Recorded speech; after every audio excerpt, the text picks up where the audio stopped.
చూడండి, కొరింథీయులకు రాసిన 2వ పత్రిక 12వ అధ్యాయం 9-10 వచనాలు. కొరింథీయులకు రాసిన 2వ పత్రిక 12వ అధ్యాయం 9-10 వచనాలు. అందుకు నా కృప నీకు చాలును, బలహీనత యందు నా శక్తి పరిపూర్ణమగుచున్నదని ఆయన నాతో చెప్పెను. కాగా క్రీస్తు శక్తి నా మీద నిలిచిండు నిమిత్తము విశేషముగా నా బలహీనతల యందే బహు సంతోషముగా అతిశయపడుతును. నేను ఎప్పుడు బలహీనుడను అప్పుడే బలవంతుడను కనుక క్రీస్తు నిమిత్తము నాకు కలిగిన బలహీనతలోను, నిందలలోను, ఇబ్బందులలోను, హింసలలోను, ఉపద్రవములలోను నేను సంతోషించుచున్నాను. హల్లెలూయా. చూడండి, అందుకు నా కృప నీకు చాలును, బలహీనత యందు నా శక్తి పరిపూర్ణమగుచున్నదని ఆయన నాతో చెప్పెను అని పౌలు అంటున్నాడు. ఎందుకు నా కృప నీకు చాలు అని అన్నాడు అంటే, పౌలు ఒక వ్యాధితో బాధపడేవాడట. తను పరిచర్యకి వెళ్ళినా, ఎక్కడికి వెళ్ళినా ఆ వ్యాధి వల్ల చాలా ఇబ్బంది పడేవాడంట. ఆ టైంలో దేవునికి ప్రార్థన చేశాడంట, అయ్యా ఈ ముళ్ళు నాకు తీసేయి అని. అప్పుడు దేవుడు అన్నాడంట, తీసేస్తానని చెప్పలేదు కానీ నా కృప నీకు చాలు. కృప అనేది నీతో ఉంటుంది. నువ్వు బలహీనంగా ఉంటావు కానీ నా శక్తి నిన్ను బలపరుస్తుంది. నువ్వు అనారోగ్యమే కానీ నా శక్తి ఏం చేస్తుంది? నిన్ను బలపరుస్తుంది. ఒకసారి ఒక వ్యక్తికి హార్ట్లో చిన్న హోల్ ఉందంట. డాక్టర్స్ చెప్పారంట, నువ్వు ఆపరేషన్ చేయించుకోవాలి లేకపోతే చనిపోతావు అని. తర్వాత ఆయన చాన్నాళ్ళు పరిచర్య చేసేవాడంట. అతను డాక్టర్స్ చెప్పే టైంకి మించిపోయే ఉన్నాడంట. కానీ తర్వాత అతని విషయం భయపెట్టి త్వరగా ఆపరేషన్ చేయించుకోవాలి ఇదంటే సరైన సమయం చూసుకొని ఆయన ఆపరేషన్ థియేటర్లోకి వెళ్ళి ఆ బెడ్ మీద పడుకోగానే దేవుడు తనతో మాట్లాడేటంట. ఏమనంటే, నీకు ఆపరేషన్ జరగకపోతే పలానా టైంకి చనిపోతావని చెప్పారు, కానీ నువ్వు ఇంకా బ్రతుకున్నావు. కానీ ఇప్పటికిప్పుడే అమ్మో నేను చనిపోతానేమో అని వచ్చావు. నేను ఎంతవరకు బతికించినోని, నేను ఎంతకాలం నిన్ను బ్రతికించాలనుకుంటున్నానో అంతకాలమే నిన్ను బ్రతికిస్తాను. నువ్వు ఆపరేషన్ చేయించేసుకున్నంత మాత్రాన్ని నువ్వు ఎక్కువ కాలం బ్రతికేస్తావని కాదు. అవునా కదా? నేను ఎంతకాలం భూమి మీద నిన్ను ఉంచి వాడుకోవాలనుకుంటున్నానో అంతకాలం ఉంచి వాడుకోగలను. ఆ ఆపరేషన్ వల్ల నువ్వు బ్రతకడం అనేది జరగదు. ఆ హోలీ నిన్నేం చంపేదని చెప్పినప్పుడు ఆ మాట వినగానే ఆయన బయలుదేరి అల్లరి చేయి. అర్థమవుతుందా? హల్లెలూయా. మరి ఎందుకని బ్రహ్మ కూడా తెలుసు అలా వాళ్ళకి లొంగి మనం. హల్లెలూయా. మీకు అర్థమవుతుందా? ఆ మాట చెప్పగానే ఆయన బెడ్ నుంచి లేచి వచ్చేసాడు ఇంటికి. ఆపరేషన్ అవసరం లేదు అంటే ఆ బలహీనత కాదు, దేవుని శక్తి. చాలామంది అనుకుంటారు ఈ ఆపరేషన్ చేసేస్తే బతికేస్తాం, ఆపరేషన్ చేసేస్తే ఇలాగా హెల్త్ కేర్ తీసేసుకుంటే బతికేస్తాం. కాదు, దేవుడు మనల్ని ఎంతకాలం ఉంచాలనుకుంటున్నాడో అంతకాలం. అవునా కదా? మనం రీసెంట్గా ఏంటి గుండె ఆపరేషన్ చేసే డాక్టర్కి హార్ట్ అటాక్ వచ్చిందంట. అదేంటి అంటే అదంతే. హల్లెలూయా. అది దేవుని ఇష్టం. అనే కదా?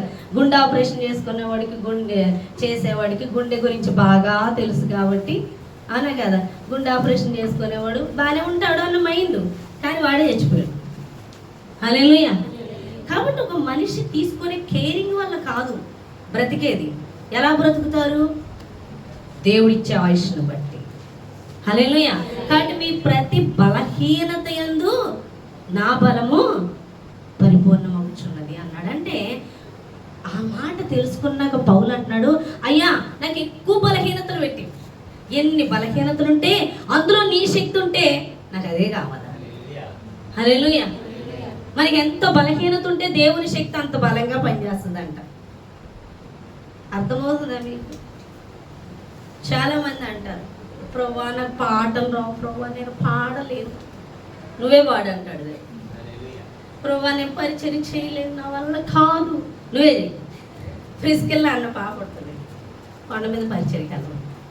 నేను వెళ్ళను, ఆ కొండ మీద నాకొద్దు అంటే దర్శనాన్ని నా అమ్మాయికి ఇస్తున్నాడు దేవుడు. నువ్వే చెయ్యాలంటున్నాడు పరిచర్య, నువ్వే చెప్పాలంటున్నాడు, నువ్వే ఆత్మలను తెప్పి తీసుకురావాలంటున్నాడు. ఎందుకని? నేను చేయలేనంటుంది, చేయించుటకు ఆయన ఉన్నాడు. నేను చేయగలను, నేను చెప్పగలను, నేను పాడగలను, నేను ఈ పరిచర్య చేయగలను, నాకు తెలుసు అంటే అక్కడ దేవుని శక్తి పనిచేయి. హల్లెలూయా.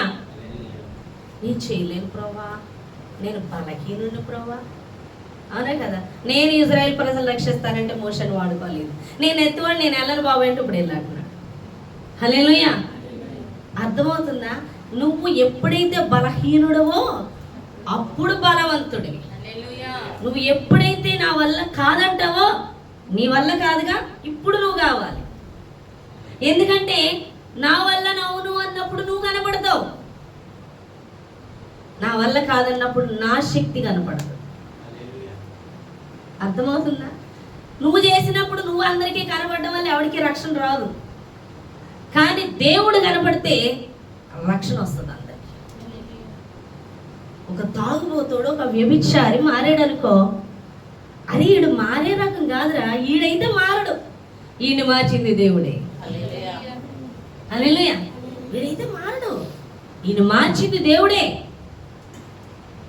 మగ్దలేని మరియ ఉంది, మరియని ఎవరైనా మార్చగలరండి ఆమెను? కానీ ఆమె మారింది, ఆమె వ్యభిచారి. ఆమెను మార్చింది ఎవరు?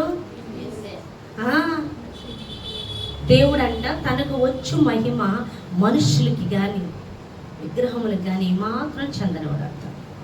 ఆయనకి మహిమ తెచ్చు విధంగా మనల్ని వాడుకుంటాడు. అందుకే లోకములో జ్ఞానులను ఎన్నుకోలేదు కానీ వెర్రివారిని ఏర్పరచుకున్నాడు. ఒకవేళ నువ్వు జ్ఞానం కలిగిన దాని అయినప్పటికీ నువ్వు వెర్రివారిగా మార్చబడాలి. ఆ జ్ఞానం పనికి రాదు, పక్కన పెట్టని దేవుడు చెప్తున్నాడు. మరి పౌలు వెర్రివాడు కాదు, చాలా జ్ఞానవంతుడు, లోకంలో చాలా జ్ఞానవంతుడు, కానీ తన జ్ఞానం అంతా పక్కన పెట్టేస్తాడు. హల్లెలూయా. ఏమని చెప్తున్నాడు? లోకాన్నంతా పెంటగా ఇచ్చుకున్నాడు, నాకేమీ తెలియదు. లోతు ఎదిగే కొద్ది ఏమని చెప్తున్నాడు వాక్యంలో? నాకేమీ తెలియదు అని మాట్లాడుతున్నాడు. హల్లెలూయా. కాబట్టి నువ్వెప్పుడు బలహీనుడువో అప్పుడే బలవంతుడివి. హల్లెలూయా. నేను దేవుళ్ళలోకి వచ్చినప్పుడు మనం అందరం ఎలా కోరుకుంటామంటే, సమస్య రాగానే ప్రభువా ఈ ఆర్థిక ఇబ్బందులు ఎంత అవసరమా, నువ్వు ఇవ్వగలగో 1,00,000 రూపాయలు శాలరీ గల జాబ్ ఇచ్చేది ఈ సమస్యలు అన్నీ తీరిపోతాయి. ఇస్తావా లేదా ప్లానింగ్? ఓ మంచి సొంత ఇల్లు ఇచ్చేసావు అనుకో, ఈ సమస్యలన్నీ తీరిపోతాయి. మా పిల్లడికి మంచి జాబ్ ఇచ్చి, లేకపోతే నాకు మంచి శాలరీ ఇచ్చి, ఓ 50,000 శాలరీ ఇచ్చేది బాధ ఉండదు కదా, అదే కదా ప్లానింగ్స్ వేసుకుంటాం. అలా ఇలా చేసి అలా చేసి నాకు మంచి జాబ్ ఇచ్చి. ఒక అమ్మాయి అలాగే జాబ్ అడిగింది దేవుడికి. ఆ అమ్మాయి లెక్క ప్రకారం అయితే రాదు ఆ జాబ్, ఎందుకంటే ఫ్రెషర్స్కి ఇస్తారు జాబ్. ఆ అమ్మాయికి ఎక్స్పీరియన్స్ సర్టిఫికెట్ లేదు, తన చదువుకు తగ్గ జాబ్ చేయలేదు, వేరే జాబ్ చేసింది కాబట్టి ఎక్స్పీరియన్స్ లెటర్ అమ్మాయికి ఉపయోగపడదు ఇప్పుడు చేయడానికి వెళ్తే. కానీ అమ్మాయికి జాబ్ రా, చాలా బాధపడింది. వాళ్ళ హస్బెండ్ చాలా ర్యాష్, నువ్వు జాబ్ చేయాలి, జాబ్. ఎంత ప్రార్థన అంటే నేను చేశాను అమ్మాయి కోసం, చాలా బాధపడిపోయాను నేనైతే, నెలిగిపోయి ప్రవ్వా జాబీ జాబీ జాబీ. ఆ అమ్మాయి కూడా ఏడుతుంది, ఆ అమ్మాయి జాబ్, ఆ అమ్మాయి ప్రార్థన చేసింది, ఇచ్చాడు దేవుడు, మిరాకిల్ చేశాడు. ఎక్స్పీరియన్స్ లెటర్తో సంబంధం లేకుండా మరి ఎలా ఇచ్చాడో తెలియదు, అమ్మాయే చెప్పింది. ఆ జాబ్ నాకైతే రాదు, దేవుడే ఇచ్చాడు. బాగుంది, చాలా బాగుంది, చక్కగా ఒప్పుకుంది, జాబ్ వచ్చింది, 70,000 శాలరీ. తర్వాత నుంచి ప్రయాస అమ్మాయిది మొదలైపోయింది. ఏమనంటే ప్రమోషన్ కోసం. తను ఏం చేస్తుందంటే చాలా బాగా ప్రాజెక్ట్ వర్క్ చేస్తుంది, అందరికన్నా తను కష్టపడుతుంది, బాగా చేస్తుంది. ఇప్పుడు అంటుంది, నేను ఇంతగా కష్టపడుతున్నాను, నాకెందుకు ప్రమోషన్ ఇవ్వట్లేదు, నాకన్నా వెనకాల వచ్చిన వాళ్ళకి ఇస్తున్నారు, అందరికీ ఇస్తున్నారు, బట్ నాకెందుకు ఇవ్వట్లేదు. చాలా డేర్గా అడుగుతుంది అమ్మాయి. ఎంత డేర్గా అడిగినాయి అండి, అమ్మాయికి ఇవ్వట్లా. నిన్న కాకముందు చోటుకి ఇచ్చేస్తున్నారు, అడిగి అడిగి అడిగి విసిగిపోయింది. టాలెంట్ చూపించిన వాళ్ళు అంటున్నారు, నీ దగ్గర కమ్యూనికేషన్ స్కిల్స్ లేవు, అవి లేవు, ఈ లేవు, ఇంకా నీకు కావాలంటున్నారు. విసిగిపోయింది అమ్మాయి. ఎందుకు అంటే దేవుడు మాట్లాడుతున్నాడు. జాబ్ ఇచ్చింది ఎవరు? అవునా కదా? ప్రమోషన్ కూడా దేవుడే ఇస్తాడుగా. నీ టాలెంట్ ఎందుకు ప్రూవ్ చేసుకోవాలి? తను ఏం చేస్తుందంటే వర్క్ చూపించుకోవడానికి, ఇదిగో నేను చేశాను కదా. ఇంకా అక్కడి నుంచి దేవుడు పోయాడు. ఎవరు కనపడుతున్నారు? ఆమె కనపడుతుంది. నేను శాలరీ నేను తేందే ఇంట్లో అవ్వదు, మేమిద్దరూ శాలరీ తెచ్చుకోండి అవ్వదు, మేము అనే స్టేజ్కి వెళ్ళిపోయారండి. దేవుడు అందుకే డోర్స్ మోస్తున్నాడు. ఆ విషయం వాళ్ళకి అర్థం కావట్లేదు. నేను అలాగే అడిగేదాన్ని, ప్రభా నాకు మంచి జాబ్ ఇచ్చి 1 లక్ష డిఎస్సి జాబ్ ఇచ్చే, నాకు ఎప్పుడు ఆర్థిక ఇబ్బంది అని ఎప్పుడు నేను బాధపడ్డమైనా, నాకు జాబ్ ఇచ్చేస్తే ఫ్రీ అయిపోతాను కదా అని నేను అన్నప్పుడు దేవుడు అన్నాడు, నేను పోషించలేనా? నీ వల్ల నాకు జాబ్ రావట్లేదు, నా వల్ల కాదు, నేను ఇంట్లో గడవడం కష్టమైపోతుంది, నా వల్ల కాదంటే నేను పోషిస్తానని దేవుడు మాట్లాడాడు. ఆ రోజు మాట ఇచ్చిన కానీ ఈ రోజు వరకు ఆయనే పోషిస్తున్నాను. కానీ మనం ఏమని అడుగుతామంటే, నేనే చేసుకోవాలి, నేనే సంపాదించాలి, నేను అనేది కనపడడానికి ఎక్కువ ప్రయాస పడతాం. నువ్వు అనేది కనబడినంతసేపు దేవుని శక్తి కనబడదు. ఒక వ్యక్తికి ఒక కళ వచ్చింది. ఆ కళలో సముద్రంలోంచి కెరటాలు ఉవ్వెత్తున వచ్చేస్తున్నాయి. ఇక ముంచేసి తీసుకుపోవడమే, కొట్టుకుపోవడమే. ఆ కెరటాలకి, ఆ రాకాశాలకి భయపడిపోయి ఒక పెద్ద బిల్డింగ్ ఎక్కేశాడు. అంటే బిల్డింగ్ ఎక్కేస్తే ఆ రాకాశాల నుంచి, ఆ కెరటాల నుంచి నన్ను నేను కాపాడుకోవచ్చు అని ప్రయత్నం. ఆ బిల్డింగ్ ఎక్కేస్తే ఆ బిల్డింగ్ని కొట్టేసిందండి కెరటం. ఇక ఇలా కదా, నువ్వు చిన్న ఇల్లు ఉంటే ఆ ఇంట్లోకి వెళ్ళిపోయాడు. ఆ ఇంట్లో చాలా మంది ఉన్నారంట, కొంతమంది అడుగుంటుపోయారంట. ఒక అమ్మాయిని రక్షింపదలిచి థర్మోకోల్ షీట్లు లాంటివి ఉంటే అందులో పెట్టి తోస్తారంట. ఆ లోపల ఉంటే కొట్టు. అయినా అమ్మాయి ఏం రక్షింపడలేదు, అయినా అమ్మాయి కూడా చనిపోయింది, కొట్టుపోయిందంట. ఈయన లోపల బండ ఉంటే ఆ బండ కొట్టుకొని తేలేద్దాం అనుకున్నాడంట. అది అవల. చెట్టు ఎక్కాడంట, ఒక చెట్టు ఉంటే ఆ చెట్టు వల్ల అవల. ఇక చేసేది ఏం లేదు, ఇంకా కొట్టుకుపోతాడు. ఆ సమయంలో మోకరించి, ప్రభువా నేనేమైనా చేసుంటే క్షమించు, నన్ను కాపాడాయి, ఇంకా నా వల్ల కాదు నన్ను నేను కాపాడుకోవడం, నువ్వే నన్ను కాపాడని చేతులు ఎత్తేసాడు. ఎప్పుడైతే మోకరించి ప్రార్థన చేశాడో ఆ కెరటాలంటే ఎలా వస్తాయి, అలా వెనక్కి వెళ్ళిపోయాడు. హల్లెలూయా. ఆ యొక్క కెరటాల నుంచి తను తాను కాపాడుకోవాలని చూసినంతసేపు అది తరుగుతూనే ఉంది. నా వల్ల కాదు అని చేతులెత్తేసి, నన్ను నేను కాపాడుకోలేను, ఇక నా వల్ల కాదు, నువ్వే నన్ను కాపాడు ప్రభువా అని ఎప్పుడైతే చేతులెత్తేసాడో అప్పుడు దేవుని శక్తి పనిచేసింది. హల్లెలూయా. ఈ దినాన నీ జీవితంలో, నా జీవితంలో దేవుని శక్తి చూడాలంటే మనం బలం ఉన్నంతసేపు, మన ఆలోచన పెట్టినంతసేపు, మనం శక్తితో చేసినంతసేపు దేవుని శక్తి చూడలేము. ఆ దేవుని శక్తి కనపడకుండా అడ్డు మనమే. నాకు ఎందుకు ప్రభు డోర్స్ మూసేస్తున్నావు, ఇది తెరవచ్చు కదా, అది తెరవచ్చు కదా, ఇలా దీవెనివ్వచ్చు కదా, అలా దీవెనివ్వచ్చు కదా అని అడుగుతాను తప్ప, అయ్యా నా వల్ల కాదయ్యా, నువ్వు సహాయం చెయ్యి అని ప్రేయర్ చెయ్యు. కానీ నువ్వు చేయవలసిన ప్రేయరు, నా వల్ల కాదు, నువ్వు సహాయం చెయ్యి. హల్లెలూయా. న్యాయాధిపతుల గ్రంథం చూసినట్లయితే 6వ అధ్యాయం 11వ వచనం నుంచి చూద్దాం. చూడండి, న్యాయాధిపతుల గ్రంథం 6వ అధ్యాయం 11వ వచనం నుంచి. యెహోవా దూత వచ్చి అబీయెజ్రీయుడైన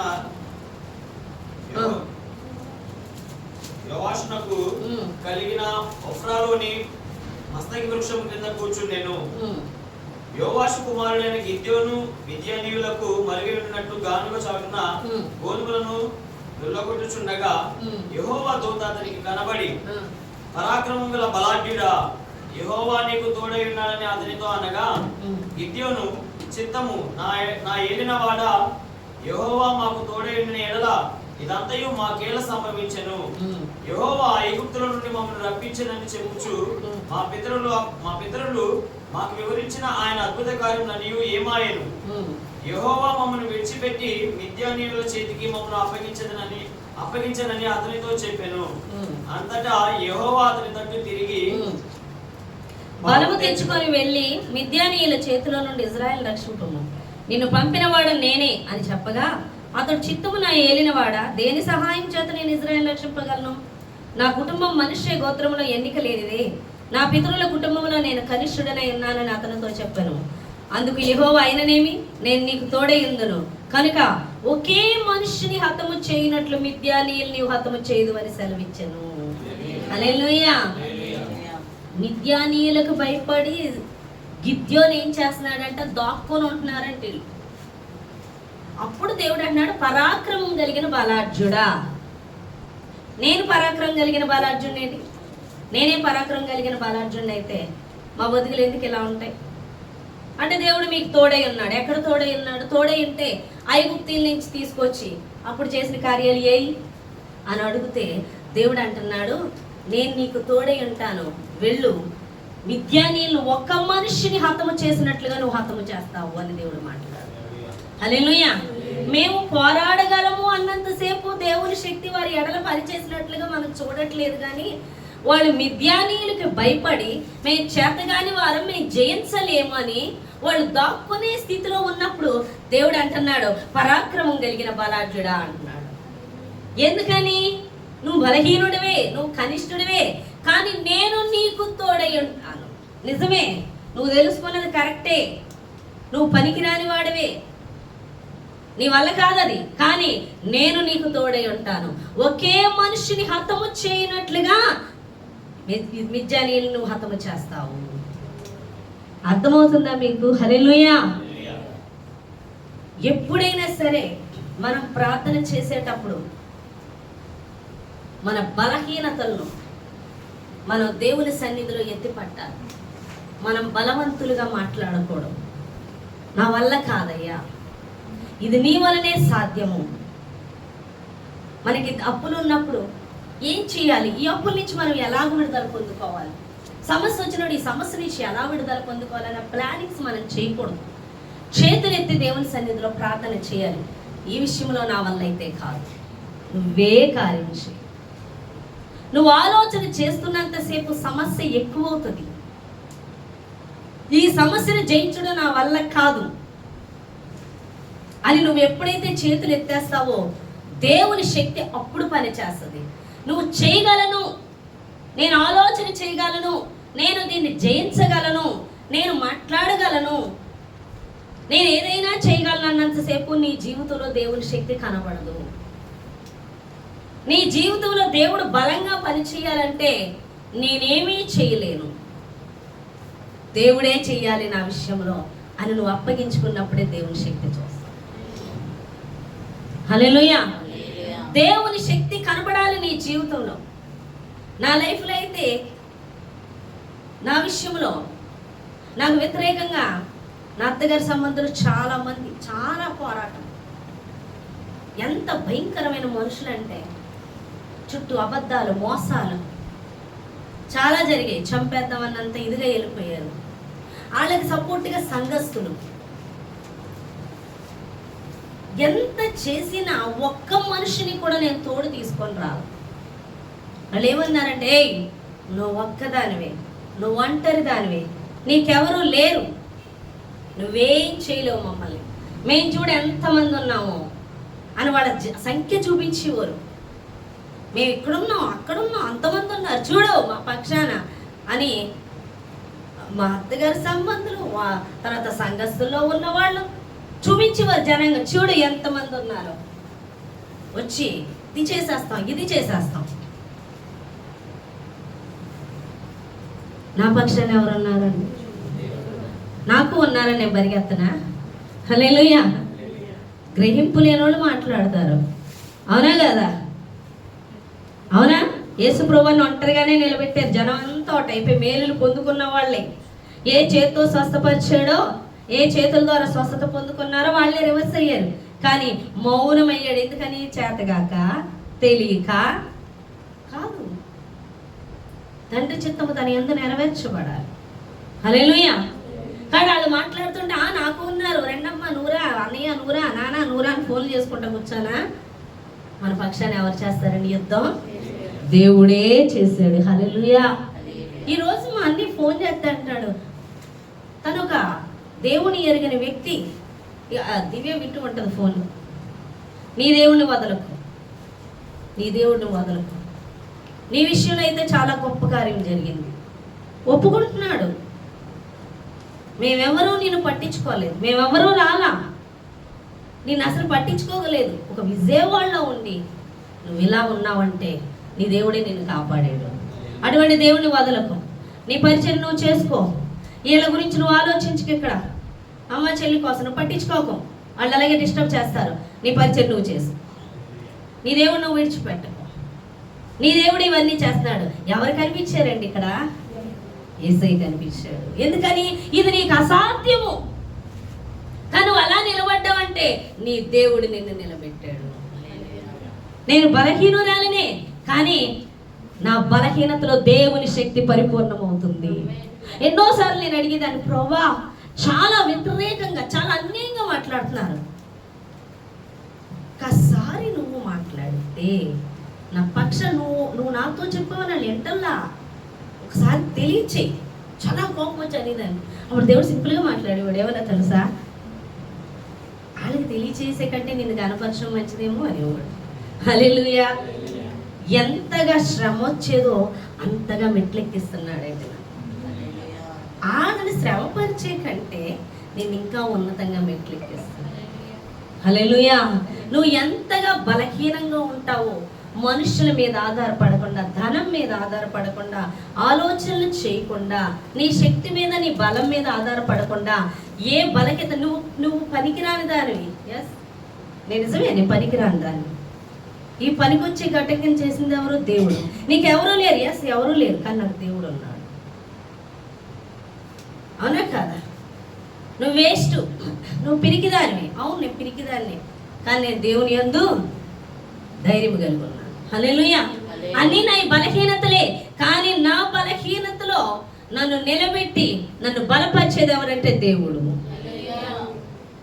ఈరోజు ఈ అమ్మాయి ఇలా నిలబడిందంటే ఈ అమ్మాయి వల్ల కాదు, దేవుని శక్తి తినతో పనిచేస్తుంది. దేవుడు కనిపించాలి. తిన పోషింపబడుతుందంటే దేవుడు, తిన కాదు. తిని విధంగా నిలబడిందంటే తిన కాదు, దేవుడు. తినకి ఆ శక్తి లేదు, ఆ జ్ఞానము లేదు, ఆ వివేచన లేదు. నా చుట్టూ అనుకునేవారు ఓ అబద్ధాలు చెప్పేస్తూ తిరిగేవారు. అబద్ధాలు, భక్తి జీవితం నటించేసేవారు. పైన ఒక వేషధారణ, కింద ఒక వేషధారణ. గాడిది గుడ్డులే, ఇది పెద్ద దైవభక్తురాలంట, ఇది సేవ, దీనికి అన్నీ తెలిస్తే మేము ఇన్ని ఎదవేషాలు దీనికి తెలుస్తున్నాయా అని అనుకుంటున్నాను. నిజంగా మాకు తెలియదు. తెలియచేసేదెవరు కదా? మరుగు పరిచేదెవరు? ఎప్పుడు బయలుపరచాలో అప్పుడు బయలుపరుస్తాడు. నీ గురించి బయలుపరచలేదంటే నీ కథ ఆయన ముగిస్తున్నాడు. నాకెందుకు? ఎప్పుడు అవసరం అప్పుడు తెలియజేశాడు. తెలియట్లేదు కదా, నేను పాపాన్ని కొనసాగించేస్తానంటే దేవుడు ఊరుకుంటాడా? నీ దెబ్బ ఎక్కడ పరిచయం పడకుండా నిన్ను ఎలా తప్పించాలో అలా తప్పించేస్తాడు. హల్లెలూయా. ఎందుకంటే నా మనసు పనిచేయక్కర్లేదు, ఇక్కడ దేవుడు పనిచేస్తున్నాడు ఈ సంఘంలో. హల్లెలూయా. అలా చాలా మంది చాలా ప్రయత్నాలు చేసేవారు, కానీ నేను అడిగేదాన్ని, ప్రభా ఏంటంటే అనేవాడు దేవుడు, వాళ్ళ సంగతి ఎందుకు, వాళ్ళు నిన్ను ఎంత కిందకు దొక్కాలనుకుంటున్నారో నిన్ను అంత ఎత్తు నేను తీసుకెళ్తాను. హల్లెలూయా.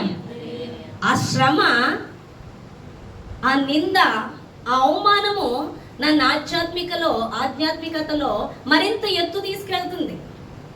అది ఎవరో పడగొట్టేది కాదు, ఆస్తిని ఎవరో తొక్కేసేది కాదు, అది ఎవరో దొంగిలించేది కాదు. నువ్వు ఎంత నలుపుతున్నావో నన్ను, అంత నన్ను ఎత్తు నువ్వే నడిపిస్తున్నావు. ఆ విషయం వాళ్ళకి తెలియదు. హల్లెలూయా. మనల్ని ఎవరైనా శ్రమపరిచి, గాయపరిచి, నిందించి, తిట్టేసి ఎన్నో అనేస్తున్నారు అనుకో, అవి మనకి ఏం అవ్వవు, అవి మనకి మెట్లు. హల్లెలూయా. ఆత్మీయ ఎదుగుదలకు మెట్లు. నువ్వు ఆత్మీయ ఎదుగుతున్నప్పుడు అది మనకి ఆశీర్వాదం. హల్లెలూయా. కానీ అందుకే అంటున్నాడు పౌలు, ఏమంటున్నాడు, ఎంతగా నిందలు వస్తాయి క్రీస్తు నిమిత్తం, ఎంతగా అవమానాలు వస్తాయి అంతగా నేను సంతోషిస్తాను. ఎందుకని? అది ఇంకా ఆధ్యాత్మికతలోకి మనల్ని లోతు నడిపిస్తుంది. హల్లెలూయా. క్రీస్తు నిమిత్తం బలహీనులమే, తిడితే తిట్టం, అవునా కదా? వ్యతిరేకిస్తే వ్యతిరేకించం, అవమానిస్తే అవమానించం, నిందిస్తే పడతాము, అబద్ధాల మాటలు మన మీద పలికినా మౌనంగా వెళ్ళిపోతాం. బలహీనలమే. ఈ బలహీనతలో మన దేవుని శక్తి మనల్ని ఏం చేస్తుంది? బలపరుస్తుంది. ఆయన శక్తి ఏంటో బయలుపరుస్తుంది అని దేవుడు మాట్లాడుతున్నాడు. మీరు చదువుకోండి ఇంటికి వెళ్ళి. 2 రాజుల గ్రంథం 6వ అధ్యాయం 7వ అధ్యాయం ఇంటికి వెళ్ళి చదువుకోండి. రాజులు 2 6వ అధ్యాయం 6 ఒకసారి 24వ వచనం చదవండి. తరువాత సిరియా రాజైన బెన్హదదు తన సైన్యమంతటిని సమకూర్చుకొని వచ్చి షోమ్రోనునకు ముట్టడి వేసెను. అప్పుడు షోమ్రోనులో గొప్ప క్షామం కలిగి ఉండగా గాడిద యొక్క తల 80 రూపాయలకును అరపావు పావురపు రెట్ట 5 రూపాయలకును అమ్మబడెను. వారు అంత కఠినంగా ముట్టడి వేసి ఉండిరి. హల్లెలూయా. చూడండి, బెన్హదదు తన సైన్యం అంతటిని కూర్చుకొని వచ్చి షోమ్రోను ముట్టడి వేశాను. సిరియా రాజన్న బెన్హదద్ అంట ఈ షోమ్రోను పట్టణాన్ని ఇజ్రాయెల్ ప్రజలు ముట్టేశారంటండి చుట్టూరు. ఇక బయటికి వెళ్ళడానికి లేదు, యుద్ధం చేయడానికి లేదు, వీళ్ళు చేయలేరు. ఎందుకంటే వాళ్ళ గొప్ప సైన్యం అని. అప్పుడు వాళ్ళ పరిస్థితి ఆల్రెడీ క్షామం ఉంది. ఇంకా వాళ్ళ పరిస్థితి ఎలా అయిపోయిందంటే చూడండి, గాడిద యొక్క తల 80 రూపాయలంట. అరపావు పావురపు రెట్ట, పావురం కూడా కదా దాని రెట్టే ఎంతంట? 5 రూపాయలంట. ఆ రోజుల్లో అమ్మబడెను. వారు అంత కఠినముగా ముట్టడి వేసి ఉండేది. అంతటి ఇజ్రాయెల్ రాజు పట్టణపు ప్రాకారం మీద సంచారము చేయగా ఒక స్త్రీ చూచి, రాజువైన నా ఏలినవాడ సహాయం చేయమని కేకలు వేయుట విని, యెహోవా నీకు సహాయం చేయనిది నేను ఎక్కడి నుండి నీకు సహాయం చేయుదును? కళ్ళెములో నుండి అయినను ద్రాక్ష గానుగుల్లో నుండి అయినను దేనినైనను ఇచ్చి సహాయం చేయ వల్ల పడదని చెప్పి నీ విచారం నాకు కారణమేమని అడగా అది ఆ స్త్రీ నన్ను చూచి, నేటి ఆహారమునకు నీ బిడ్డను ఇమ్ము, రేపు మనము నా బిడ్డను భక్షించుదు అని చెప్పినప్పుడు మేము నా బిడ్డను వంట చేసుకొని తింటిమి. అయితే మరునాటి అందు నేను దాన్ని చూచి నేటి ఆహారమునకు నీ బిడ్డను ఇమ్మని అడిగితేని కానీ అది తన బిడ్డను దాచిపెట్టనని చెప్పాను. చూసారా, పిల్లల్ని తినుకునే పరిస్థితి వచ్చేసింది అక్కడ క్షామం. ఆ మాట విని రాజుకి బట్టలు చింపుకొని గోని పట్టేసుకొని ఇక ప్రార్థన చేస్తున్నాడు. అంత క్షామం వచ్చేసింది. ఆ సమయంలో ప్రార్థన చేస్తుంటే ఈ సిరియనులు చుట్టుముట్టేసి ఉంటే ఇక ఆకలి చావులు. ఆ సమయంలో 4 కుష్ఠరోగులంట. చూడండి, అది కూడా చదువుతున్నారు. 7వ అధ్యాయం 3వ వచనం నుంచి. అప్పుడు పట్టణపు గుమ్మమునొద్ద 4 కుష్ఠరోగులు ఉండగా వారు ఒకరినొకరు చూచి, మనము చచ్చిపోవు వరకు ఇచ్చట ఎందుకు కూర్చుండవలను? పట్టణములోకి పోదుమనుకుంటిమా? పట్టణమందు క్షామం ఉన్నందున అచ్చట చచ్చిపోదుము. ఇచ్చట ఊరక కూర్చున్నను ఇచ్చటను చచ్చిపోదుము. పదండి, సిరియనుల దండుపేటలోనికి పోవుదము రండి. వారు మనలను బ్రతుకునిచ్చినా బ్రతుకుదాము, మనల్ని చంపినా చొత్తము అని చెప్పుకొని సంధ్య చీకటి యందు సిరియనుల దండు పేటలోనికి పోవాలని లేచి సిరియనుల దండు వెలుపల భాగమునొద్దకు రాగా అచట ఎవరునూ కనబడకపోయిరి. యెహోవా రథముల ధ్వనియు గుర్రముల ధ్వనియు గొప్ప సమూహపు ధ్వనియు సిరియనుల దండునకు వినబడినట్లు చేయగా వారు మన మీదకి వచ్చేటికే ఇజ్రాయేలు రాజు హిత్తీల రాజులకును ఐగుప్తీల రాజులకును బత్తమిచ్చి ఉన్నాడని సిరియన్లు ఒకరితో ఒకరు చెప్పుకొని లేచి తమ గుడారముల్లోనైనను గుర్రములతోనైనను గాడిదల్లోనైనను దండుపేటలోనున్న వాటినైనా ఏమీ తీసుకొనక తన ప్రాణములు రక్షించుకొనుటకు చాలును అనుకొని సంధి చీకటిని ఉన్నది ఉన్నట్లుగానే పేట విడిచి పారిపోయేది. హల్లెలూయా. 4 కుష్ఠరోగులు ఎక్కడున్నారు? గవిని వద్ద. అంటే వీళ్ళు పట్టణంలో ఉండడానికి వీళ్ళు పట్టణపు చివరలో ఉండాలి. వీళ్ళ 4 ఏం చేశారంటే పట్టణంలోకి వెళ్ళినా కోరువే, బయటికి వెళ్తే వీళ్ళు చెప్పేస్తారు, చచ్చిపోతే చచ్చిపోదాం, ఎక్కడో దిక్కున చావేగా ఉంటే అన్నది ఎందాం అన్నట్టుగా వెళ్ళారంట. వెళితే వాళ్ళు 4 వెళ్ళగానే ఆ సిరియనులకి ఎటువంటి సౌండ్ వినిపించిందంట? ఈ ఇజ్రాయేల్ రాజు ఈ యొక్క ఇతరుల రాజులకి ఏదో డబ్బులు ఇచ్చి తీసుకొని వచ్చాడు, మన మీదకి దండెత్తి వచ్చేస్తున్నారని వాళ్ళు 4 పారిపోయారంట, అన్ని వదిలేసి. వాళ్ళు ఎన్ని రోజులకో ఆహారం తెచ్చుకున్నారు, బంగారాలు, గుర్రాలు, వస్తువులు అన్నీ వదిలేసి పారిపోయారు. తర్వాత అజ్యం తీసుకుంటే ఇలా నలుగురు చక్కగా తిని తృప్తి పొంది వెళ్ళి పట్టణస్తులు కూడా చెప్పి పట్టణస్తులు అందరూ వచ్చి ఈ ఆహారాన్ని పెట్టారు. ఇది ఎవరు చేసిన కార్యం? దేవుడు చేసిన కార్యం. వాళ్ళు బలహీనులై మనుషుల్ని ఆశ్రయించక, రాజుల్ని ఆశ్రయించక, తాము ఆలోచన చేయక అడుగుతున్నాడు, నేను ఎక్కడి నుంచి తాను యెహోవా కనికరించకపోతే, యెహోవా ఇవ్వకపోతే నేను ఎక్కడి నుంచి తాను అని చెప్పి యెహోవా మీద తన యొక్క వస్త్రములు చింపుకొని తన మీద ఆధారపడినప్పుడు దేవుడు ఏ కార్యం చేశాడు? రథముల స్వరము, గుర్రముల స్వరం విని ఆ దండుపేట వాళ్ళందరూ కూడా పారిపోయారు వదిలేసి సిరియన్లు. అదంతా దేవుడు ఇచ్చాడు. చూసారండి, దేవుడి కార్యాలు అంత గొప్పగా ఉంటాయి. హల్లెలూయా. వాళ్ళని పంపేయడమే కాదు, ఆహారం కూడా సమృద్ధిగా ఇచ్చాడు. హల్లెలూయా. అందుకే దేవుడి దగ్గర ఎప్పుడు కూడా దేవుడు చేయి కార్యానికి మనం అప్పగించుకోవాలి తప్ప మన ఆలోచనలు, మన తలంపులు అనే ప్లాన్లు మనం వేయకూడదు. మన బలం ఉపయోగించకూడదు, మన శక్తి ఉపయోగించకూడదు, మన తెలివితేటలు మనం ఉపయోగించకూడదు. దేవుడు ఏం చెప్తున్నాడో, ఏం చేస్తున్నాడో అది చెయ్యనివ్వాలి. మనం అనుకుంటాం, ప్రభువా నా డోర్స్ అన్ని ఎందుకు మూసేస్తున్నావు, నా పరిస్థితి ఇలా ఎందుకు తెచ్చేస్తున్నావు అంటున్నాడు. దేవుడు నువ్వు బలహీనం అయిపోతావు, ఒకప్పుడు బాగా సంపాదించుకోగలుగుతున్నావు, ఒకప్పుడు బాగా జీవించు, కానీ ఇప్పుడు నీ పరిస్థితి ఏమైపోతుందంటే హీనమైపోతుందని భయపడిపోతున్నావేమో. కాదు, ఇప్పుడు దేవుడి యొక్క కార్యం మొదలవబోతుంది. అప్పుడు నువ్వు తెచ్చుకునేది ఎంత, ఇప్పుడు దేవుడు రెట్టింపు ఇవ్వబోతున్నాడు. ఇప్పుడు దేవుడు రెట్టింపు ఆశీర్వాదం ఇవ్వబోతున్నాడు. హల్లెలూయా. వాళ్ళందరూ పారిపోతే వదిలిన ఆస్తి, వదిలిన ఆహారం, ఆ సంపద ఎంతో ఉందంటే, వాళ్ళ క్షామం, వాళ్ళ కరువు అంతా తీరిపోయిందంట. అంత సమృద్ధి దేవుడు ఇచ్చాడంట. వాళ్ళు బలహీనులై మా వల్ల కాదు దేవుడా నువ్వే చెయ్యాలని ఆయనకు అప్పగించుకుంటే అంత గొప్ప కార్యం చేశాడు. మన జీవితాల్లో కూడా దేవుడు చేసే కార్యాలకి మన బలం, మన జ్ఞానం, మన శక్తి అడ్డుగా ఉంటే దేవుని శక్తి కనబడదు. అందుకే కొన్ని విషయాల్లో మనల్ని బలహీనుల్ని చేస్తాడు. దేవుని నిమిత్తం ఆయన మన ద్వారా ఆయన్ని లోకానికి చూపించుకునే నిమిత్తం ఎంత బలహీనుల్ని చేస్తే అంత బలం ఉంటుంది. ఆ రోజు దేవుడు నాకు డిఎస్సి జాబ్ ఇచ్చేసి నేను జాబ్ చేసుకొని వెళ్ళిపోతే ఇంతమందికి రక్షణ వచ్చేదా, ఇంతమంది దేవుణ్ణి తెలుసుకునేవారు. నా ద్వారా ఈ కార్యం చేయవలసి ఉంది కాబట్టి దేవుడు ఏం చేశాడు, నాకు ఆ బలహీనత కలుగు చేసేది. అయ్యో నేను డిఎస్సి నేను బీఈడి చేసేనే, నాకు ఎందుకు ఎక్కడికి వెళ్ళినా జాబ్ రావట్లేదు, 10th క్లాస్ చదివిన వాళ్ళకి వచ్చేస్తుంది, నేను అంతక్షేతగా అంతన్నా ప్రభా ఇంకా నా వల్ల కాదు, నేను ట్రయల్స్ వేసాను నా వల్ల కాదు, అందరికీ ఇస్తున్నారు కానీ జాబ్ నాకు ఇవ్వట్లేదు. ఎందుకు అంటే ఎందుకు? హల్లెలూయా. నేను జాబ్ చేసుకుంటే నేను జాబ్ చేస్తున్నా, నేను గర్వించేదాన్నేమో, నేను జాబ్ చేస్తున్నా, నాకు 1,00,000 రూపాయల శాలరీ, నేను టీచర్, నేను పెట్టాలి నీకు అనేదాన్నేమో. కానీ ఇప్పుడు నేను ఎవరి మీద అనుకుంటున్నాను? నేను కాదు, నా దేవుడు పోషిస్తున్నాడు. ఇప్పుడు నా జీవితంలో ఎవరు కనపడుతున్నారు? దేవుడు కనపడుతున్నాడు. అందుకే అనేకుల్ని దేవుడు రక్షణలోకి నడిపించే విధంగా వాడుకుంటున్నాడు. నేను కనబడకూడదు, ఎవరు కనబడాలి? యేసు. నేను కనబడి ఉంటే ఎవరిని నేను రక్షణలోకి నడిపించేదాన్ని కాదు. నేను జాబ్ చేసుకుంటే నేను గర్వంలోకి వెళ్ళిపోదునేమో, నేను ఒక టీచర్, నేను గవర్నమెంట్ జాబ్ అని. కానీ నేను ఇప్పుడు ఎవరి మీద ఆధారపడుతున్నాను?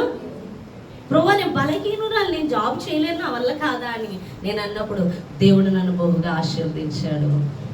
హల్లెలూయా. కాబట్టి దేవుని నిమిత్తం కొన్ని బలహీనతలు మనలో ఏర్పడుతూ ఉంటాయి, అనారోగ్యం కలుగుతూ ఉంటుంది, ఆర్థిక ఇబ్బందులు కలుగుతూ ఉంటాయి, నిందలు వస్తూ ఉంటాయి, శ్రమలు వస్తూ ఉంటాయి, అవమానాలు వస్తూ ఉంటాయి. అవన్నిటి కోసం నువ్వేం ఆలోచన చేసే అవసరం లేదు. ఆ సమయంలో నువ్వు చేతులెత్తి దేవుని వైపు చూడు.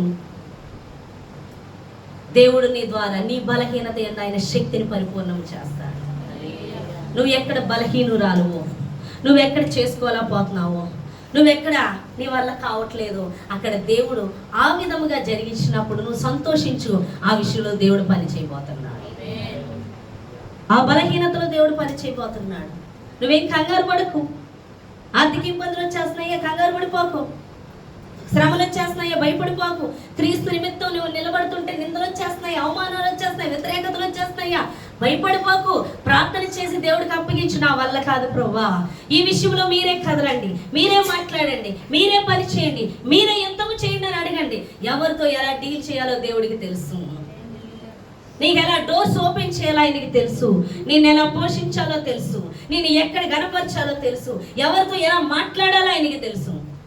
నువ్వు ఆలోచన చేయక్కర్లేదు. నీ శత్రువుతో ఎలా మాట్లాడాలో నువ్వు రాత్రంతా ఆలోచించక్కర్లేదు.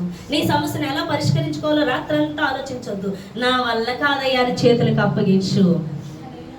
దేవుడి కార్యం నీలో మొదలవుతుందని దేవుడు మాట్లాడుతున్నాడు. హల్లెలూయా.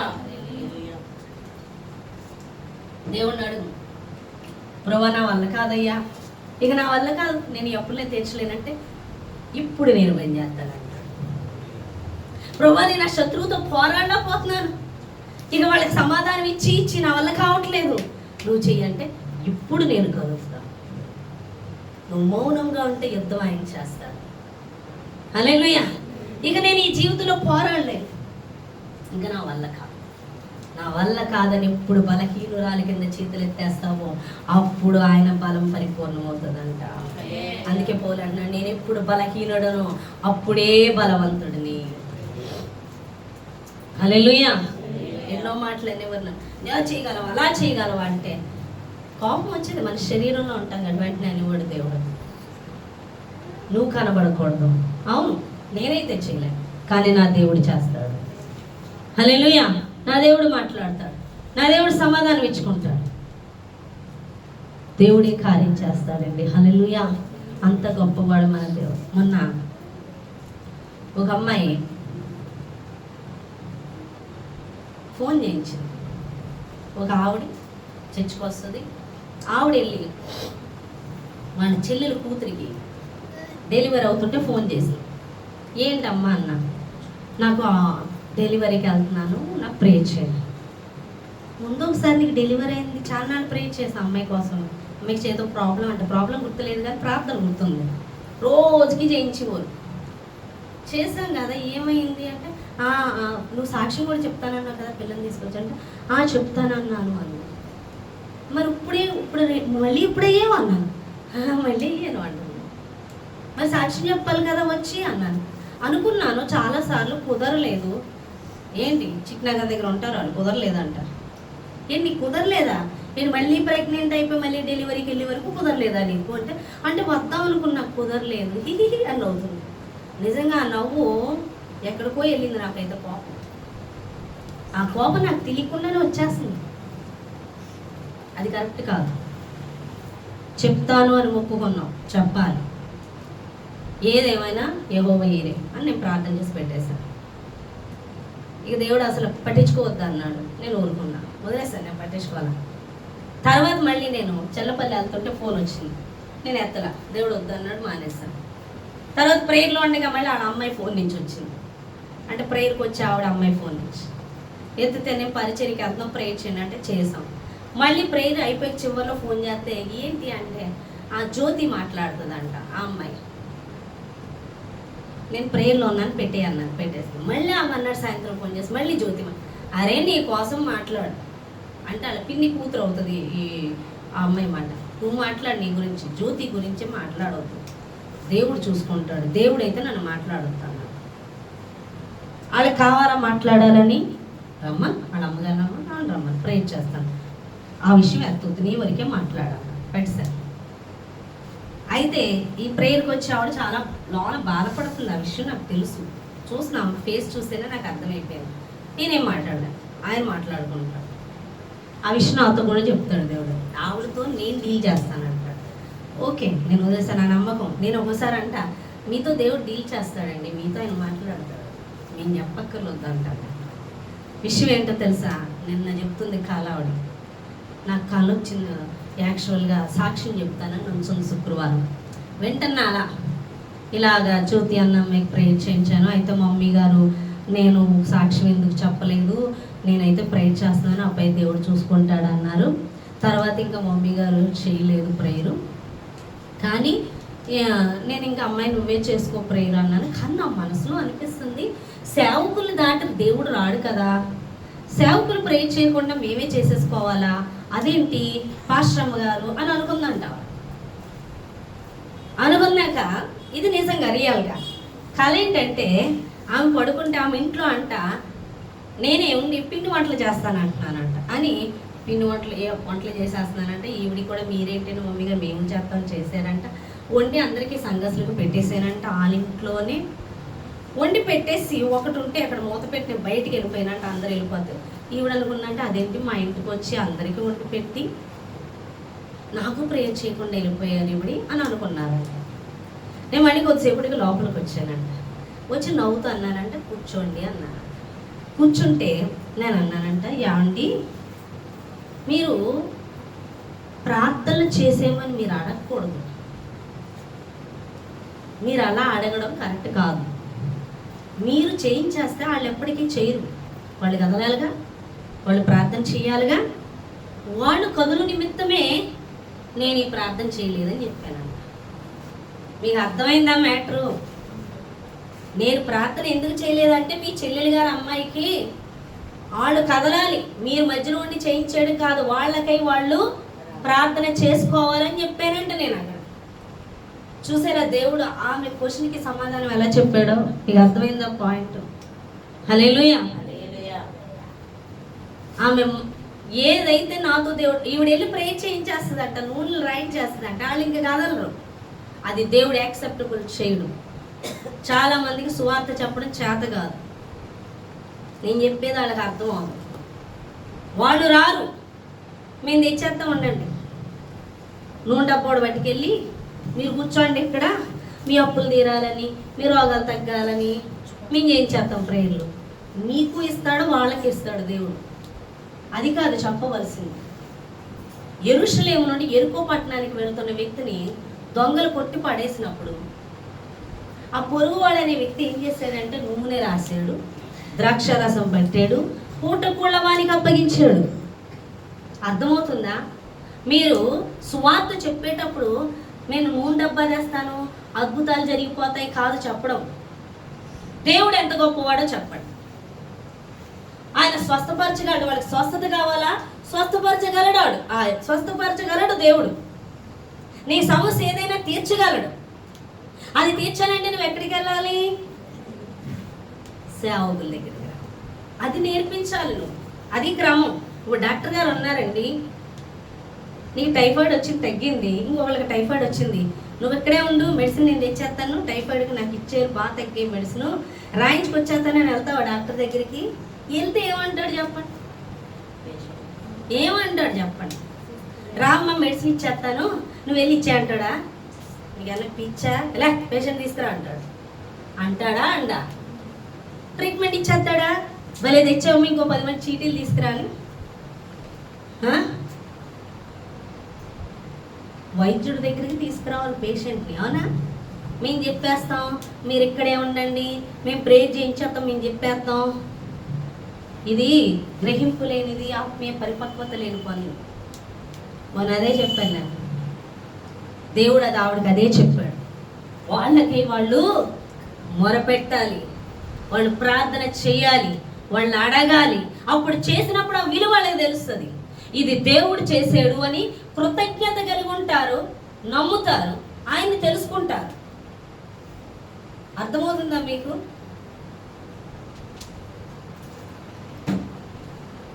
ఈలోపు ఒక ఆవిడ నవ్వుకుంటున్నారు ఇక్కడ పక్కన. ఏంటంటే నాతోనే దేవుడు మాట్లాడాడు, నాతోనే అంటుంది. ఏంటమ్మా నీతో మాట్లాడాడు? ఇప్పుడే నేను వచ్చేటప్పుడు ఒక ఆవిడ ఇంత లిస్ట్ ఇచ్చింది నాకు, ఇవన్నీ ప్రేయర్ చేయి. మందిరానికి రమ్మంటే రాదంట, లిస్ట్ ఇచ్చిందంట, అమ్మగారి చేత ప్రేయర్ చేయించమని ఆ లిస్ట్ తీసుకొచ్చిందంట. అమ్మో దేవుడు నాతోనే మాట్లాడాడు. హల్లెలూయా. అవునా కదా? ఇలాంటి లిస్టులు ఎవరో తీసుకురాకండి. అర్థమవుతుందా? డాక్టర్ దగ్గర పేషెంట్ రావాలి, అదే రోగం నాకు తగ్గింది, అదే మెడిసిన్ తెస్తానంటే ఊరుకోరు, పేషెంట్ రావాల్సిందే. కాబట్టి విశ్వాసుల మందిరానికి రమ్మనండి. కృప ఉంటే వస్తారు, లేకపోతే లేదు. రావాలని ప్రార్థన చేయాలి. కానీ స్వస్థత వచ్చింది, నేను ప్రార్థన చేశాను, మీకు స్వస్థత వచ్చిందా? ఆమె దేవుడు చేశాడు. చిచ్చి, ఇది దేవుడు కోరుకుంటలేదు. ఆయన కోరుకునేది ఆయన మందిరానికి రావాలి, ఆయన రాజ్యానికి చేర్చబడాలి. అదే ఆయన కోరుకునేది. నీ వాంఛ కూడా అదే ఉండాలని దేవుడు మాట్లాడుతున్నాడు. హల్లెలూయా. అర్థమవుతుందా మీకు? కాబట్టి మనం ఎప్పుడు కూడా దేవుణ్ణే చూపించాలి, కానీ మన ఆలోచనలు అనేవి చేసినప్పుడు దేవుని శక్తి పనిచేయదు. నా ఆలోచన చేయలేదు, ఆవిడ సీరియస్ అవుద్ది. నేను ఫోన్ చేస్తే ప్రేయర్ చేయదా అని ఆవిడ సీరియస్ అయింది. నేనేం చేయను దానికి? నేను దేవుడు దాటి వెళ్ళనుగా. నువ్వు మాట్లాడుకో ప్రభా అన్నాను. డైరెక్ట్ మాట్లాడేస్తాడు ఆయన. కళ ఏమన్నా నేను రప్పించానా? కళలు ఏమన్నా నేను రప్పిస్తానా? ఎవరిచ్చారండి ఆ కళ? ఎవరు మాట్లాడాడు? దేవుడే మాట్లాడాడు. నువ్వు మాట్లాడుకుంటావు, నాకు తెలుసు.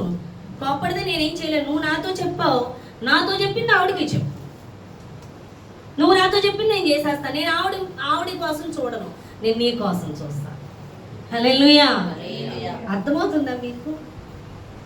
కాబట్టి మనం చూపించుకోవడం, ప్రభా నేను చేసేస్తాను, నేను వెళ్ళిపోతాను అనలేదు. దేవుడు కోప్పడ్డాడు, వద్దన్నాడు, అయిపోయింది.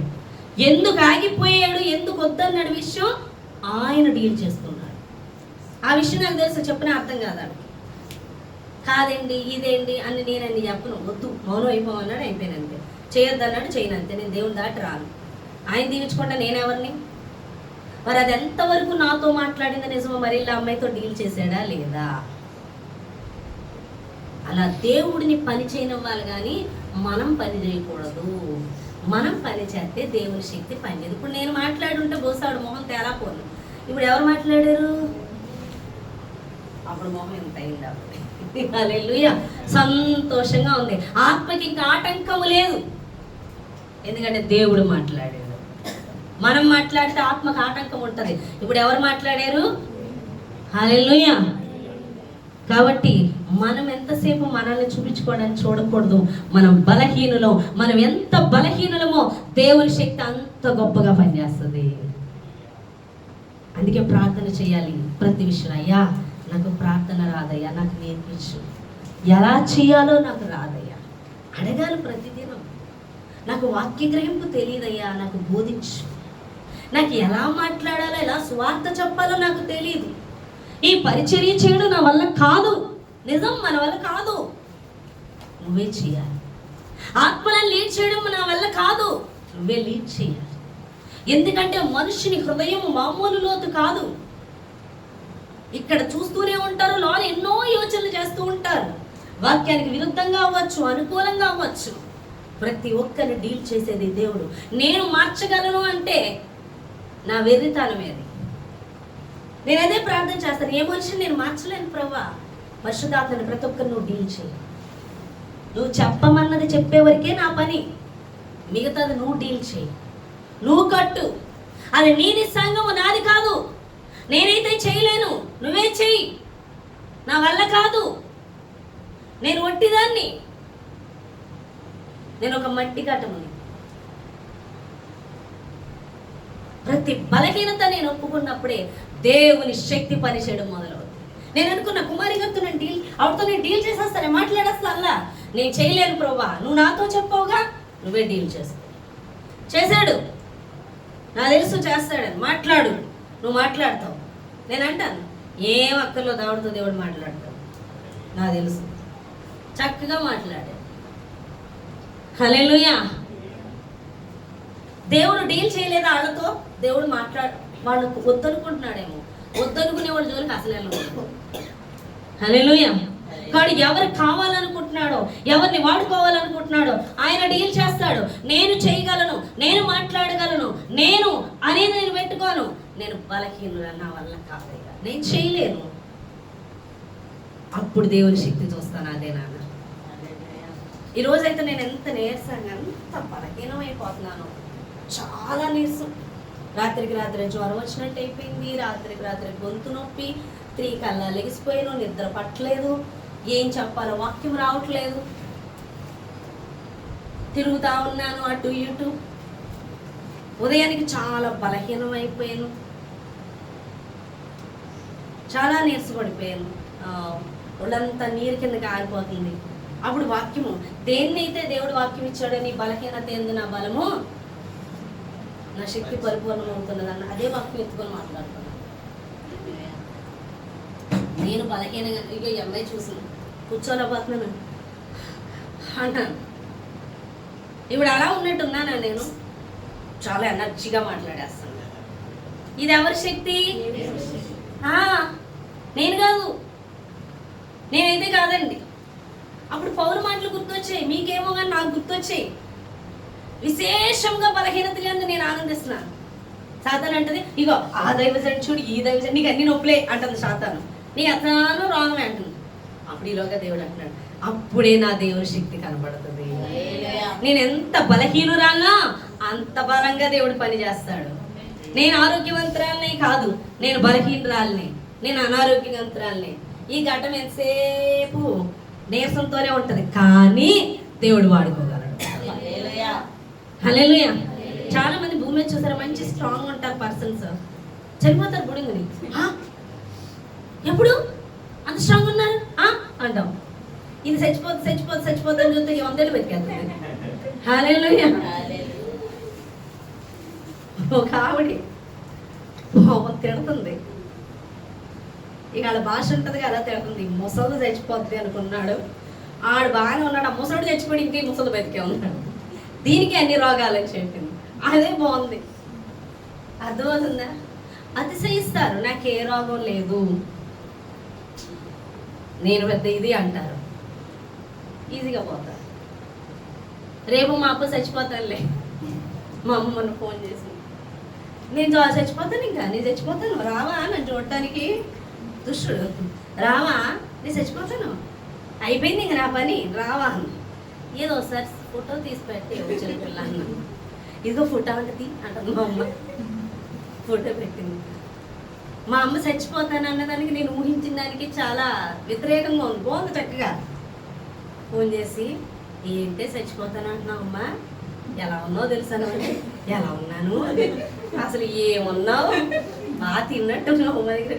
ఆ క్షణం ముందు వరకు నన్ను చూడలేదని చెప్పింది. అప్పుడు అంటే పొద్దున్న 4 ఇడ్లీ, మళ్ళీ 10ంటికి ఏమో పెరిగన్నం కలిపెట్టేసింది, మధ్యాహ్నం ఏమో తెచ్చేస్తున్నాడు గోపాలరావు మంచి కూరలు, మళ్ళీ సాయంత్రం పొక్కుడీలు ఇది వస్తున్నాడు. బాగానే తిన్నావుగా మరి. హల్లెలూయా. మరి అంతకు ముందు గంట ముందు ఏం మాట్లాడింది, నేను చచ్చిపోతున్నాను, అయిపోయింది నా పని, నువ్వు ఎప్పుడు వస్తావు. శాతానికి కుయుక్తి, అమ్మ అనుకుంటే వెళ్ళిపోవాలి. హల్లెలూయా. ఫోటో తీయమన్నాను, చక్కగా ఉంది మా అమ్మ. అర్థమవుతుందా? మా చిన్నపిల్ల మీద ఎగురుతుంటే వింటున్నా, 4 కొట్టేలా కేకలేస్తుంది. Oh my God. హల్లెలూయా. ఎప్పుడు నుంచి అంటుందో మా అమ్మ, నాకు డిగ్రీ చదివి అయిపోయాను, చచ్చిపోతాను అంటూనే ఉంది మా అమ్మ. చక్కగా ఉంది. మా నాన్న చక్కగా ఉన్నాడు, పుడుకుని చచ్చిపోయాడు, హార్ట్ అటాక్ వచ్చి. అర్థమవుతుందా మీకు? బలహీనతలు ఏందే దేవుడు బలపరుస్తాడు. నేను బలవంతురాలు అయినప్పుడు కదా, నేను ఎన్ని బలహీనతలు ఉంటాయో తెలుసా. చక్కగా నిలబడి వాకింగ్ చెప్తున్నాను, ఇంటికి వెళ్ళి బుడుగుని పడిపోతాను. చేయి నొప్పి అంటాను, కాలు నొప్పి అంటాను, తలనొప్పి అంటాను, గొంతు నొప్పి అంటాను, కడుపు నొప్పి అంటాను, గ్యాస్ నొప్పి అంటాను, ఇన్ని నొప్పులు చెప్తాను. అప్పటికప్పుడే ఎన్నో వచ్చేస్తాయి, మరి అప్పటికప్పుడే లెగుతాను. ఎవరు లేపుతున్నారు? ఒక ఆయన 40 దినాలు ఫాస్టింగ్ ఉన్నాడంటే, ఫస్ట్ రోజు అంట మోకాళ్ళు వేసి ప్రేయర్ చేశాడంట, కొద్ది రోజులు కూర్చొని చేశాడంట, కొద్ది రోజులు పడుకొని చేశాడంట ప్రేయర్. ఇక ఆయనకి వాక్యం చెప్పడం స్టేజ్ మీద తీసుకొచ్చేటప్పుడు తీసుకొచ్చారు. పట్టుకొని స్టేజ్ వరకు పట్టుకొని వచ్చారంటే అండి, స్టేజ్ దగ్గర నిలబెట్టాక చెప్తున్నాడంట ఆయన మెసేజ్. అసలు బలంగా చెప్పాడంట ఆయన మెసేజ్. ఎవరి శక్తి అది? దేవుని శక్తి. ఇప్పుడు ఆయన స్టేజ్ వరకు పట్టుకొని ఎందుకు తీసుకొచ్చాడే? అక్కడి నుంచే దేవుడు తీసుకురావచ్చుగా. అందరూ చూసేలాగేమో పట్టుకొని తీసుకొచ్చారు. ఇప్పుడు ఇక్కడికి వచ్చాక ప్రతి ఒక్కరు చూడాలి దేవుని శక్తి. ప్రతి ఒక్కరికి తెలియాలి దేవుని శక్తి. నువ్వు కనబడకూడదు, నీ ద్వారా నా ద్వారా పరలోకమందున్న దేవుని శక్తి భూమి మీద కనబడు నిమిత్తము బలహీనత యందు ఆయన బలము చూపిస్తానంటున్నాడు. కాబట్టి నువ్వు బలహీనురాలువా, బెంగపడకు, కృంగిపోకు, చేతగాని వాడిని నా వల్ల కావట్లేదు అనుకోకు. నీది ఏది చేతగానితనో ఆ యొక్క స్థితిని దేవుని సన్నిధిలో పెట్టు. ఆ పరిస్థితిలో దేవుని శక్తి పనిచేస్తుందని దేవుడు మాట్లాడాడు. దేవుడి శక్తి పనిచేస్తుంది. దేవునికి అప్పగించుకో. నీ బలహీనత అంతటినీ కూడా దేవుని దగ్గర మొరపెట్టుకో. దేవుడు నిన్ను ఒక గొప్ప వ్యక్తిగా దేవుడు చూపిస్తాడు. బాగా చదివేవాళ్ళు, బాగా సంపాదించే వాళ్ళ గురించి చెప్పుకోరు. బాగా సంపాదించలేని వాళ్ళు, బాగా చదవలేని వాళ్ళు, బాగా మాట్లాడలేని వాళ్ళు, జ్ఞానం లేని వాళ్ళు వాడబడుతుంటే ఆశ్చర్యపోతారు. అంతే కదా, ఈ చదువులేని పామర్ల సువార్త ప్రకటిస్తున్నారని పేదవాళ్ళ గురించి ఆశ్చర్యపోయారు. హల్లెలూయా. నువ్వు గొప్ప జ్ఞానవంతురాలు కానక్కర్లొద్దు. నువ్వు దేవుని సన్నిధిలో మొరపెట్టు. ఆయన జ్ఞానంతో ఆయన శక్తితో నేను బలంగా వాడుకుంటాను. నాకు చేత కాదని చెప్పకు దేవుని దగ్గర. నా వల్ల అయితే కాదు, నీ చేతులకు అప్పగించుకుంటున్నానని అడుగు. ఈరోజు దేవుడు మాట్లాడుతున్నాడు. ఏ బలహీనతతో నువ్వు బాధపడుతున్నావు, ఇది నా విషయంలో చేత కాదు, ఇది నా వల్ల కావట్లేదు అని నువ్వు బాధపడుతున్నావు, దేవుని సన్నిధిలో పెట్టు, దేవుడిని అడుగు. దేవుడు మన బలహీనతలో బలపరచడానికే వచ్చాడు యేసయ్య. నువ్వు చేసేసుకుంటే దేవుడు అక్కర్లేదు. నువ్వు అన్నీ చేసేసుకోగలిగితే నువ్వు దేవుడే అక్కర్లేదు. నువ్వు బలహీనుడు అని వాపోతున్నావా, ఇప్పుడే దేవుడికి కావాలి, నీ ద్వారా గొప్ప కార్యాలు చేస్తారు. హల్లెలూయా. బలవంతుడిగా ఉన్నప్పుడు మోషేను వాడుకోలేదు, బలహీనుడయ్యేకే వాడుకున్నాడు. నువ్వు ఏ విషయంలో బలహీనత కలిగి ఉన్నావో దేవునికి అప్పగించుకో, ఆయన బలము నీలో పరిపూర్ణం చేస్తానని దేవుడు మాట్లాడుతున్నాడు. ఈ చిన్న మాటలు దేవుడు దీవించి ఆశీర్వదించును గాక. ఆమేన్.